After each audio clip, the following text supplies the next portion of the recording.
Welcome to Tracce di Classe podcast, your space to reflect on geopolitics, history, and the forces shaping our present. If you are passionate about critical analysis and want to understand what lies behind official narratives, you are in the right place. Don't forget to subscribe to the channel, activate the notification bell, and stay tuned for more content like this.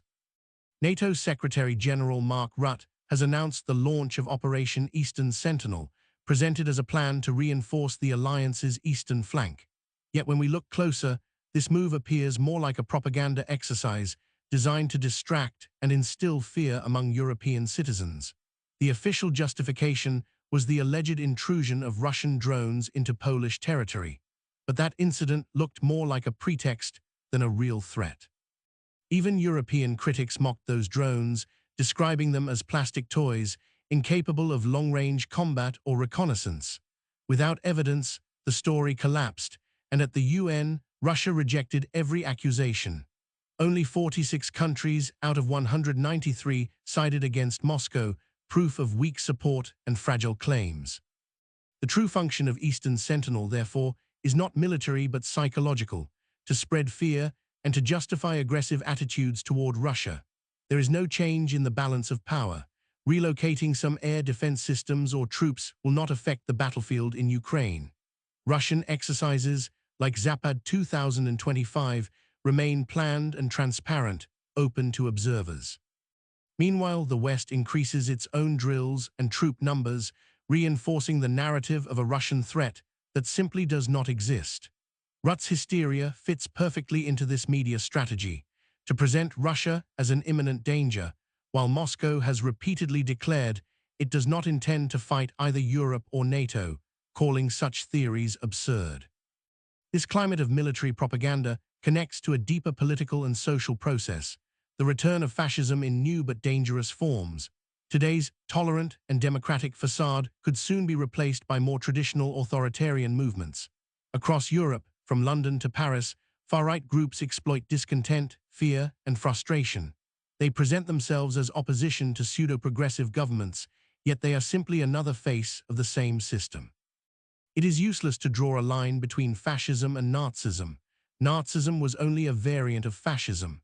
At its core, fascism has always been the instrument of financial capital when its power is at risk. As defined in 1935, fascism is the terrorist dictatorship of the most reactionary and imperialist forces of finance. It is repression at home and chauvinism abroad. This definition remains sadly relevant today.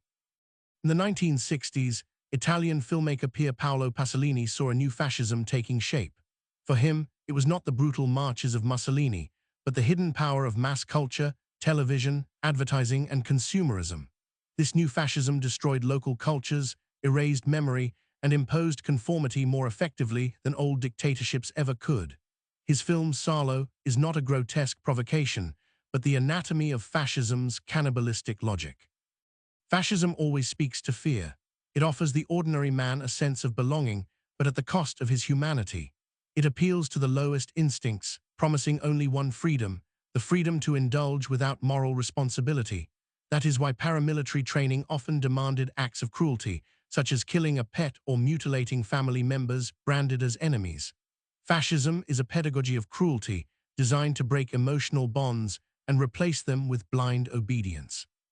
The real tragedy is that Europe may undergo this transformation without noticing. When consumerist crowds are replaced by disciplined far-right columns, the ruling power will not change. It will still be financial capital, simply appointing new managers to run its regional branch. Meanwhile, European society sinks into confusion. Governments and cultural elites promote an agenda of extreme individualism, pseudo-tolerance, and shallow consumerism. The result is a new type of lumpen, an atomized individual controlled by media hysteria and gadgets. This construction itself is meant to prepare the ground for its opposite, fascism.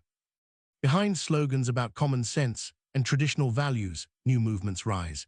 They attack the Anglo-Saxons, support Russia or China, claim to defend Palestinians, and oppose Zelensky. Their language may sound refined, appealing to audiences tired of woke cacophony, but beneath the surface appear Nazi symbols, white supremacist myths, admiration for Mussolini and Franco, anti-Semitism disguised as anti-Israel rhetoric, and even denial of colonial genocides.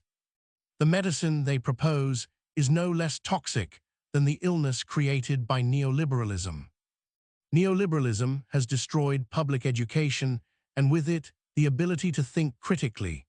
Mass media has become a machine of de-ideologization, turning citizens into passive consumers, more concerned with plastic bags and recycling than with structures of power. In this context, Western elites wage war not only on foreign peoples, but also on their own populations. They set a trap, forcing societies to choose between a decayed liberalism and a new fascism, two sides of the same coin. Both are tools of the same ruling power. Our task is to recognize this dynamic in time and refuse to fall into the false choice. You have been listening to Tracce di Classe podcast. If you enjoyed this analysis, give the video a like, share it with your friends, and most importantly, leave a comment with your opinion. Tell us what you think about Operation Eastern Sentinel and the rise of new fascist tendencies in Europe, and let us know which topics you would like us to explore in future episodes. See you next time.